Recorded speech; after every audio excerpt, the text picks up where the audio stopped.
नहमदुहु व नसल्ली अला रसूलिल करीम अम्मा बाद दुरूद शरीफ बुलंद आवाज़ अल्लाहुम्मा सल्ली अला मुहम्मद व अला आलि मुहम्मद व सल्ली अला इब्राहीम व अला आलि इब्राहीम अल्लाहुम्मा बारिक अला मुहम्मद व अला आलि मुहम्मद व बारिक अला इब्राहीम व अला आलि इब्राहीम हमीदुम मजीद। बुजुर्गन ने वाक़या करामतों ऐं बुजुर्गन जी तारीख़ ख़ास करे शिकारपुर ज़िले जा आलम ऐं बुजुर्गन जा वाक़या तव्हांजे साम्हूं बयान करे रहियो आहियां। अल्लाह साईं मूंखे हक़ सच चवण जी तौफ़ीक़ अता फ़रमाए। उलाइका आबाई फजीली बिमिथलिहिम, असांजा बुजुर्ग हे आलम अहिड़ो मिसाल त तव्हां ॾेखारियो, अहिड़ा बुजुर्ग त ॾेखारियो जेके मुवहिद भी हुजन, तौहीद परस्त भी हुजन, आशिक रसूल भी हुजन। असांजे पाड़े में एक मोहल्ले में एक मौलवी साहब आयो, मां उनजी गिला नथो कयां, शिकायत नथो कयां, उनजो अक़ीदो तो तव्हांखे ॿुधायां। इस उमरे साहब जी पिलाले में बुजुर्ग आयो हिकिड़ो, चयो असांजो मुर्शिद त अहिड़ो आहे जो मुरीद खे ॾिसंदो आहे घर में।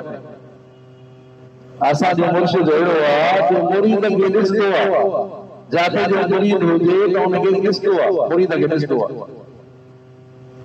अहिड़ो माण्हुनि जो बि अक़ीदो आहे अज़ीज़। तौहीद हुजे, सम्झो न, तौहीद में फेर फार न हुजे, तौहीद में झोल न हुजे, सम्झो न। अहिड़ा माण्हू बि आहिनि, अहिड़ा माण्हू बि तव्हांखे मिलंदा जेके उथंदे वेहंदे आलमनि खे वेठा ॻाल्हाईंदा। ॿियो को हुनजो मशग़िलो ई नाहे, मशग़िलो इहो आहे त आलमनि खे ॻाल्हाइण, बुज़ुर्गनि खे ॻाल्हाइण, बसि मक़सदु इहो आहे। इहो तबसरो आसान थी पियो आहे, चाहे वॾे ॼणा वेठा पियो मौलवनि ते आलमनि ते तबसरो शुरू थी वियो। घर में इज़त न हुजे, घर में मानी न मिले, पर आलमनि के घटि वधि ॻाल्हाईंदा, ईअं आहे की न? चङा भला माण्हू जेके दीन जी ॻाल्हि ॿुधण वारा, दीन ते हलण वारा, सम्झो न, उहे बि वेठा बुज़ुर्गनि खे ॻाल्हाइनि। अने पंहिंजो क़ाइद वरी अहिड़नि माण्हुनि खे बणायो, क़ाइद दीन जे ॻाल्हाइण वारा, दीन जी ॻाल्हि करण वारा, दीन जी दावत ॾियण वारा। पंहिंजो क़ाइद वरी अहिड़नि माण्हुनि खे बणायो जेके सेकुलर माण्हू, दीन जी जॾहिं दीन जी तूं ॻाल्हि करे थो त दीन तारीख़ जो क़ाइद बणाए, ॻाल्हि सम्झ में अचे थी? जॾहिं दीन जी तूं ॻाल्हि करे थो, जॾहिं तूं दीन जी दावत ॾे थो, त तूं क़ाइद बि पंहिंजो अहिड़नि खे बणाए जेके आलम ऐं बुज़ुर्ग हुजनि। किन ग़लति आहे? अल्लाह सां सम्झ ॾे। मन आता ली वलियन फक़द आज़मतहु बिल हर्ब, फरमाया नबी करीम सल्लल्लाहु अलैहि वसल्लम, अल्लाह सां फरमाए थो जेको न मुंहिंजे कंहिं वलीअ सां दुश्मनी रखंदो, अल्लाह सां जंग जो ऐलान थो करे। अल्लाह माण्हुनि सां जो दुश्मनी रखंदो, अल्लाह सां जंग जो ऐलान। बुज़ुर्गनि चयो, आलमनि चयो, बार बार तक़रीर में चयो से बाबा आलमनि खे वोट ॾियो, आलमनि खे वोट ॾियो। पंहिंजी मर्ज़ी सां ॾिनो, आलमनि जे चवण ते न हलिया। जेकॾहिं आलमनि जे चवण ते हलंदा त आलमनि जूं दुआऊं बि मिलंदा न मिलंदा? आलमनि जूं दुआऊं मिलंदा न मिलंदा? आलमनि जूं दुआऊं बि मिलंदा ऐं क़यामत जे ॾींहुं सिफारिश बि करंदा। अलमरउ मा मन हब, जंहिंसां मोहबत क़यामत जे ॾींहुं उन ॾींहुं उन सां गॾु कंदो। इहा ॻाल्हि आहे न? यूसुफ अलैहिस्सलाम खे ख़रीद करण जे लाइ हिकु औरत आई, खोटा सिक्का भी खड़ी आई, खोटा रुपया खड़ी आई, रस भी खड़ी आई। समझा नहीं? माई काॾे थी वञे, चए त यूसुफ खे ख़रीद करण थी वञा। चए त यूसुफ तोखे मिलंदो, यूसुफ जे लाइ वॾा वॾा वापारी आया आहिनि, वॾा वॾा वापारी पैसा खणी आया आहिनि, तोखे यूसुफ उन्हनि खे मिलंदो, तोखे कीअं मिलंदो? चए यूसुफ जेकॾहिं न मिलियो त न मिले, पर यूसुफ जे ख़रीदारनि में मुंहिंजो नालो त ईंदो। क़यामत जे ॾींहुं आलमनि सां मोहबत करण वारनि जो नालो ईंदो। अॼु बि वोट करायो तव्हां, मां चैलेंज थो कयां, अॼु तो वोट करायो इलाइक़े में न, हाज़िर मस्जिद इलाइक़े में वोट करायो। हिकिड़ो दॿो विझो हुन में, दॿो रखो, पर्चियूं ॾियो सभिनी खे पर्चियूं ॾियो त बाबा वोट ॾियो पंहिंजी मर्ज़ीअ सां। माखे पूरो पूरो यकीन है त ये वोट जमीयत के न मिलदा, किताब के न मिलदा, ये वोट मिलदा खान के, ये वोट मिलदा जरदारी के, ये वोट मिलदा नवाज शरीफ के। नमाज पढ़ने वाला जेके पाबंदी सां सिंध में नमाज पढ़ण है, मस्जिद में रहने वाला, मस्जिद में अचण वाला, कोई मानो वोट उन्हनि खे ॾींदा, आलम खे न ॾींदा वोट। पता नहीं नमाज करे के मजे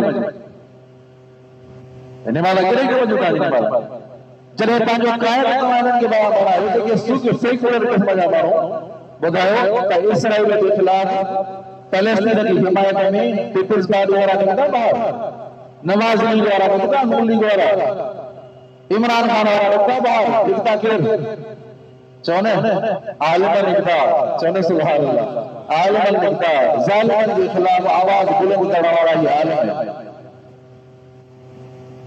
अल्लाह से समझे दे। हजरत खलीफा साहब रहमतुल्लाह अलैह टे हज कए, समझा नहीं टे हज ते जने वयो त साईं नबी करीम सल्लल्लाहु अलैहि वसल्लम जी ज़ियारत थियस। एरा करी हो त टे हज खां पोइ इते ही रहंदो, घर में रहंदो। नबी साईं फरमाया त पंहिंजे इलाके में वञी दीन जो कम कर, इतो हल न समझा। आई हर बार के सफर में मौलाना खलील अहमद सहारनपुरी रहमतुल्लाह अलैह, पूर्ण नगर आलम रहमतुल्लाह अलैह, उन्हनि सां मुलाकात थी, उन्हनि को हदीस जी सनद हासिल कई। हज़रत हारिस रहमतुल्लाह अलैह जॾहिं हज ते विया अहमदुल्लाह अलैहि शरीफ वारा, त हज़रत खलीफे साहब रहमतुल्लाह अलैह के पंहिंजी जाइ ते विया, पंहिंजी खानकाह खानपुर जो इलाक़ो शिकागो जे भरिसां उते सिनेमा ठही तयार थी वई, गुमराही जो लोग तैयार थियो। साईं के चौथ ताईं सिनेमा ठही आहे, साईं खलीफा अहमदी ने किथे तैयार थी वई आहे। साईं फरमाए त कारा मिर्च खणी अचो, 41 दाणा कारा मिर्च खणी अचो। साईं उन ते दम कयो, अंदर ॿाहिरि उछलाया, हणी हणी बीठा, कराची खां कारीगर वठी आया, सिनेमा न तैयार थी, सिनेमा हली न सघी। वॾी कोशिश कयो सिनेमा वारी हज़रत साईं अब्दुल करीम साहब कुरैशी रहमतुल्लाह अलैह फरमाए तो मां साईं अहमदीन के वठी वञ, पांजी गली ते वठी वञ, दावत पे मां साईं ॻोठ जे लाइ हला पियो। तो मां चयमि त साईं के कश्फ कुबूर जो इल्म भी हूंदो, त साईं खलीफा अहमदीन रहमतुल्लाह अलैह फरमायो त मां के कश्फ कुबूर जो इल्म न है। साईं खलीफा साहब साईं अब्दुल करीम साहब कुरैशी चयो त साईं के मथां ईअं हुजे, कश्फ भी हुजे, कम कश्फ कुबूर हुजे, त साईं फरमाए त मां के कश्फ कुबूर जो इल्म न है। साईं बेचैनी पर हैरान थी विया। मोहम्मद सचल फकीर मां पहिरियों गुज़ारिश करे चुको आहियां त असांजे सिंध में सचल फकीर थी गुज़राया, हिकिड़ो सचल फकीर मेमन हुयो, हिकिड़ो सचल फूल हुयो, अल्लाह साईं रहमत करे। आलिम हुया पर वली हुया, समझे नहीं। तो सचल फकीर तो चए असां जे हिन दौर में अहिड़ा माण्हू बि आहिनि जंहिंखे रोज़ानो नबी साईं जी ज़ियारत थींदी आहे। इशारो कयईं खलीफा अहमदीन रहमतुल्लाह अलैह। जलसो थियो बिजारजन जेके वॾा वॾा बिजारजन शेख मोहम्मद खान बिजारजन वो जलसो थियो। साईं खलीफा अहमदीन के भी घुरायो, साईं पे आयो, साईं जो आयो तो सुबुह जी मंज़िल में रहियो, मस्जिद न वडेरो बैठो आहे, साईं तहां जे लाइ बुजुर्गन जे लाइ बंगले में जाइ ठाही आहे, बंगले में रहियो। तो साईं खलीफे साहब फरमायो त बा असां जा बंगला जेके मस्जिद आहिनि, वॾी कोशिश कई बंगले में हलो, असां जा बंगला मस्जिद आहिनि।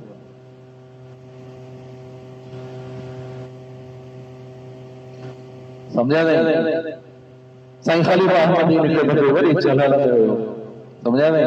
चए त अज जेकॾहिं सदर इहो ऐलान करे, इस्लाम जो ऐलान करे, इस्लामी कानून नाफ़िज़ करण जो ऐलान करे त साईं त हे ईंदड़ जेको जुमो आहे असां दिल्ली में पढ़ सघूं था, दिल्ली में पढ़ंदासीं, लेकिन ऐलान करे फ़क़ति कुरानी कानून जो नाले जी बरकत सां, समझा नहीं, अमल करी बैठ न करे, पर छो नाले जी बरकत एतिरी आहे त जुमो असां दिल्ली में पढ़ूं। आई ॻाल्हि खलीफा अहमदीन फरमाए तो 313 माण्हू उथो, जलसे हुयो, हज़ारे मखलूक हुई सखर में, 313 माण्हू उथनि, जंहिंजो तहत मुक़ा न पियो हुजे, समझा। ऐं नबी साईं जी सुन्नत ते हलण वारा हुजनि, समझा। इंडिया सां मुक़ाबिलो कयूं था, हिंदुस्तान सां मुक़ाबिलो कयूं था, इंशाअल्लाह फतह थी वेंदी असां। 100 माण्हू बि न हुजनि जेल जे 100 माण्हू जो 300 साल पहिरां माण्हू हुतो मां सां गॾु हलो जेके सुन्नत जा ताबेदारी करण वारा हुजनि 1963 जो वाक़ियो फेरी जो वाक़ियो छा पियो वाक़ियो अज़ीज़ो अकुल हैरान आहे हां दीन जे दुश्मननि पंहिंजा मदरसा ऐं मस्जिदनि ते हमला कया हज़रत खलीफ़ा अहमद रहमतुल्लाह अलैह जलाल में आयो एॾो जलाल में हो एॾो कावड़ में हो समझा नहीं वो उन्हनि जा जॾहिं लाश निकिता त सभिनि खे कंठ में ते कुहाड़ी वारो लॻल हुयो हक़ वारनि खे आलिमनि खे जो कुहाड़ हथ में न हुयूं त उन्हनि खे छड़ियूं हथ में आयूं खजूं खची जूं छड़ियूं पोइ जेके जो हीअं हणनि था ॼणो कुहाड़ी लॻी वई लाशनि जा ढेर थी विया समझे नहीं दीन जे दुश्मन जॾहिं बि मस्जिदनि ते हमला कया आहिनि मदरसनि ते हमला कया आहिनि नाकाम कया आहिनि ठेड़ी जो वाक़ियो एॾो मशहूर आहे ऐं चवंदा आहिनि त असां ॾिठासीं मथां फरिश्तनि जो लहर ॾिठो साई पटकनि सां हुया लथा अची ये चवंदा खेवण वांगुरु निकिरी आई खेवण वांगुरु बिजली चिरी समझे नहीं तहाई बुलंद आयो जेकॾहिं तव्हां ईमान ते आयो ईमान जेकॾहिं मज़बूत आहे त तहाई बुलंद थींदा मां वरी गुज़ारिश थो कयां सम्झो नहीं